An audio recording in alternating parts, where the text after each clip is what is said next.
Welcome, and thank you for joining us for another edition of our Hymn Festival, brought to you from the heart of downtown Nashville and your friends at Nashville First Baptist Church. In 1885, Carl Bomberg, a Swedish editor and future politician, was walking home in a bayside town located on Sweden's southeastern coast. A thunderhead appeared on the horizon. Lightning flashed. Thunderclaps shook the air, sending Bomberg running for shelter. After the storm was over, Mr. Bomberg looked out over the clear bay. He then heard a church bell tolling in the distance, and the words began to form in his heart. O Lord my God, when I in awesome wonder consider all the worlds thy hands have made. Can you imagine what Bomberg felt as he formed these words? There was such calmness after the fierce storm. He could only utter those words of peace. This poem, through a winding series of events, would become How Great Thou Art. Stuart K. Hine, an English missionary to the Ukraine, heard the song in Russian and sang it at an evangelistic meeting with his wife. He then translated the first three stanzas into English, which was sung at an evangelistic meeting in England during World War I. The fourth verse was written later as a triumphant message of life eternal. How Great Thou Art eventually landed in the hands of George Beverly Shea, the famed soloist with the Billy Graham Evangelistic Association. Graham reportedly loved the song and quickly made it his Evangelical Crusade's signature song. Shea sang it live on the radio, before stadiums filled with thousands of people, and later during nationally televised events like the 1957 Madison Square Garden Crusade in New York City, which ran for 16 weeks and was viewed by an estimated 96 million people. He sang it over 100 times, causing the hymn to receive worldwide attention.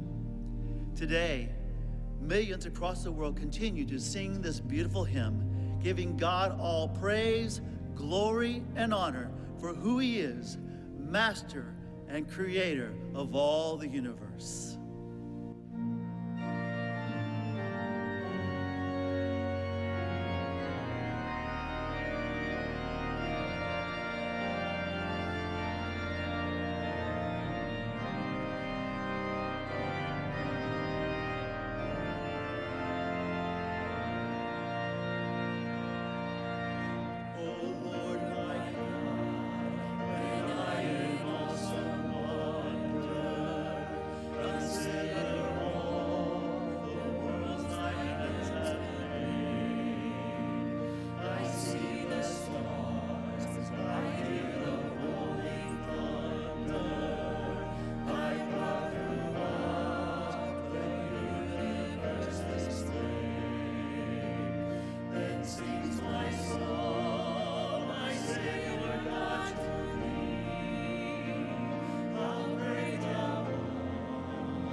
Fanny Crosby, though being blind at 6 weeks of age through improper medical treatment, wrote more than 8,000 gospel song texts in her lifetime of 95 years. Often the themes of her text were suggested by visiting ministers who wished to have a new song for their sermons. At other times, musician friends would first compose a melody and ask Fanny for matching words. Such was the prompting for the hymn, Blessed Assurance. One day, Phoebe Knapp, a musician and close personal friend, visited Fanny in her home.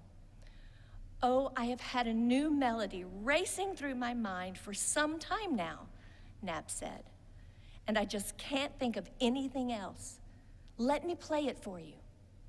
What does it say to you?" After kneeling in prayer and clutching her little Bible, the blind poet stood to her feet with her face aglow. "Why, that music says, 'Blessed assurance, Jesus is mine. Oh, what a foretaste of glory divine.'" Soon the words began to flow from her heart, and this musical testimony was born. "This is my story. This is my song, praising my Savior all the day long."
C. Austin Miles, the writer of In the Garden, has given this account regarding his hymn. One day in March 1912, I opened my Bible. It opened at my favorite chapter, John 20. The meeting of Jesus and Mary outside the tomb had lost none of its power to charm. As I read it that day, I seemed to be part of the scene. I became a silent witness to that dramatic moment in Mary's life when she knelt before her Lord outside the tomb and realized he was Jesus, her teacher, her Lord. My hands were resting on the Bible as I could see the scene. Standing at the entrance of the garden, a woman in white, with her head bowed, clasping her throat as if to choke back her sobs, walked slowly into the shadows. It was Mary. As she came to the tomb, she bent over to look in and hurried away. Peter entered the tomb, followed slowly by John. As they departed, Mary reappeared. Leaning her head on her arm at the tomb, she wept. Turning around, she saw Jesus standing. She knelt before him with arms outstretched and looking into his face called Rabboni, which means master or teacher. Under the inspiration of this vision, I wrote, as quickly as the words could be formed, the poem exactly as it has since appeared. That same evening, I wrote the music. In the Garden has become a personal, heartfelt song of millions as they walk and talk with Jesus, their teacher, their Lord.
Many of our hymn texts were written by teachers who were trying to paint pictures with words of important themes for their students.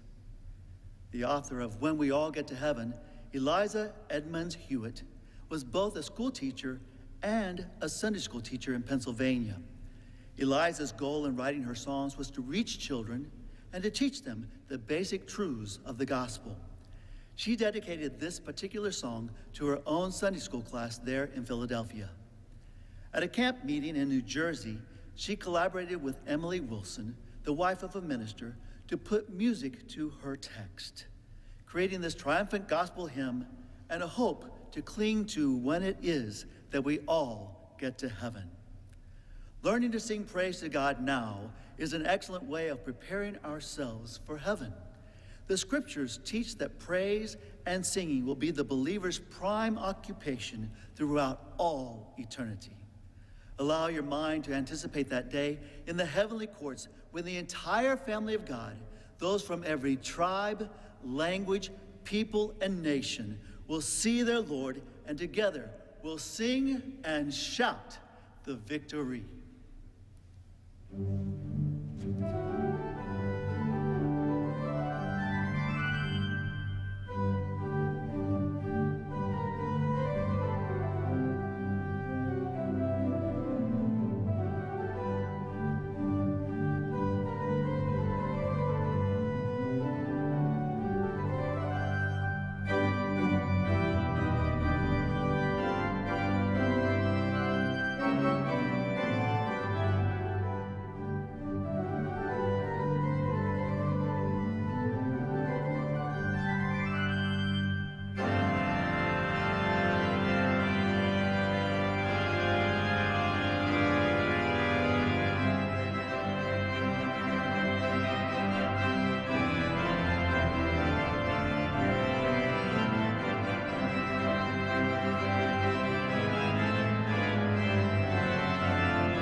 Earlier today, I had the pleasure of having a very nice conversation over the phone with Terry York, the writer of the text of the hymn, Worthy of Worship.